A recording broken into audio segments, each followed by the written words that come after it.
Hello guys, welcome back to again my channel Atiksha and mommy. तो ये भी basically मेरा एक ट्रैवल ब्लॉग है, बट इस ट्रैवल ब्लॉग की एक खासियत ये है कि इसमें हमें डेस्टिनेशन पहुंचने से ज़्यादा खूबसूरत हमारी जर्नी लगी। ये जो हमारा ब्लॉग है ना, ये बेसिकली है फ़्लाइट इन मानसून। जब हम मानसून में फ़्लाइट लेते हैं तो हमारे क्या एक्सपीरियंस है, ये उन पे बेस्ड है। So I am on boarded now. हवाई जहाज़ की खिड़की वाली सीट, बाहर रिमझिम बारिश और दिल में एक अलग सा रोमांच कि इस मौसम में जब मैंने फ़्लाइट से उड़ान भरी तो मुझे नहीं पता था कि आसमान में एक जादुई दुनिया मेरा इंतज़ार कर रही है। हाँ, चलिए आज आपको भी मेरे साथ इस सफ़र पर ले चलती हूँ। जैसे ही हमारे विमान ने रनवे छोड़ा, रोमांस शुरू हो गया। धीरे धीरे विमान और ऊपर गया और अचानक हम बादलों के घने समंदर के बीच थे। चारों तरफ सिर्फ रुई जैसे सफ़ेद और कुछ गहरे स्लेटी रंग के विशाल बादल थे।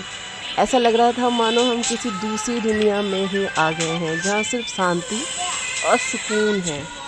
के लिए जब हम सफ़र में थे तो हमें समझ ही नहीं आ रहा था कि हम आसमान में उड़ रहे हैं या समुद्र में चल रहे हैं, क्योंकि वो जो नज़ारा था ना, वो ऐसे जैसे समुद्र में आइसबर्ग का नज़ारा होता है ना, बिल्कुल वैसा था। नीचे नीले नीले नीले पानी, ऊपर तैरता हुआ बर्फ़ और उस पे चल रहे थे हम।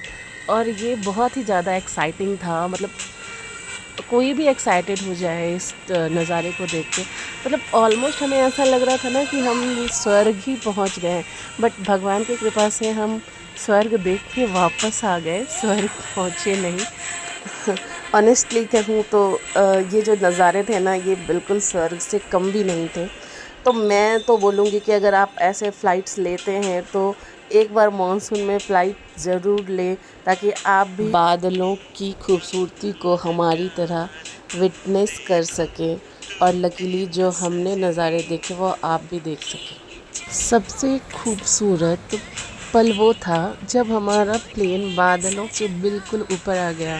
नीचे ज़मीन अब छिप चुकी थी, लेकिन खिड़की के ठीक बाहर हमारी आँखों के सामने बादल तैरते हुए चल रहे थे। ऐसा लग रहा था मानो हम बादलों के ऊपर तैर रहे हों। धूप की हल्की किरणें जब इन तैरते बादल पे पड़ रही थी ना, तो वो नज़ारा शब्दों में बयां करना मुश्किल है। बहुत खूबसूरत, बहुत ऐसा लग रहा था श्री कृष्ण जी का माखन रख दिया है किसी ने। ओके, तो फाइनली सारे रोमांच के बाद अब समय हो गया है हमारी लैंडिंग का। जी हाँ, हम पहुंच चुके हैं अपने डेस्टिनेशन, लेकिन नज़ारों की खूबसूरती में अभी भी कोई कमी नहीं है। ये है बादल जो हमें दिख रहे हैं ना तैरते हुए, ये वैसे ही खूबसूरत लग रहे हैं। नीचे धरती साफ़ दिख रही है, बारिश से ढली हुई हरी हरी ज़मीन दिख रही है, और जो पेड़ बड़े हैं वो छोटे छोटे गुलदस्ते जैसे दिख रहे हैं। नदियाँ बहुत प्यारी लग रही है। मतलब एक पूरी जो पूरा सिनेरियो है ना, एक मैजिकल पेंटिंग से कम नहीं लग रहा था। मौसम में हवाई सफ़र करना किसी सपने जैसा ही होता है। ज़मीन की हरियाली से लेकर आसमान में तैरते इन बादलों तक, यह सफ़र तो मेरे दिल में हमेशा के लिए बस गया है। क्या आपने कभी मानसून में ऐसा सफ़र किया है? अगर किया है तो मुझे कमेंट्स में ज़रूर बताइएगा। तब तक के लिए बाय बाय, टेक केयर।